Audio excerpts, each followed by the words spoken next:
ফজর এবং এশার নামাজের পরে একটি মাত্র আমলের মধ্যে লুকিয়ে রয়েছে হৃদয় জয় করার রহস্য।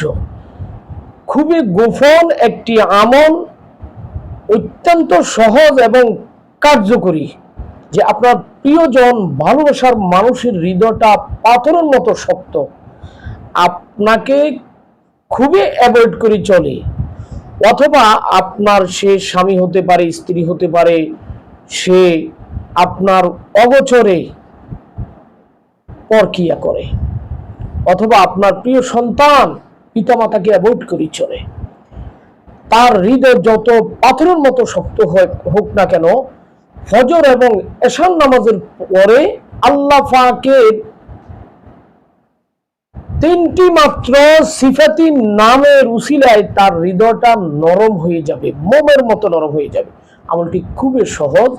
ফজরের নামাজের পরে আপনি ওই মুসল্লাতে বসে ইয়া ওয়াদুদু, ইয়া রহমানু, ইয়া রহিমু 7 বার আপনি পাঠ করবেন, এবং এশার নামাজের পরে ইয়া ওয়াদুদু, ইয়া রহমানু, ইয়া রহিমু 7 বার আপনি পাঠ করবেন। শুরুতে 3 বার দুরূদ শরীফ, শেষে 3 বার দুরূদ শরীফ হয়ে আপনার ওই প্রিয়জনের জন্য দোয়া করবেন। ইনশাআল্লাহ তার হৃদয় নরম হবে, আপনার কাছে ফিরে আসবে। ভিডিওটি শেয়ার করে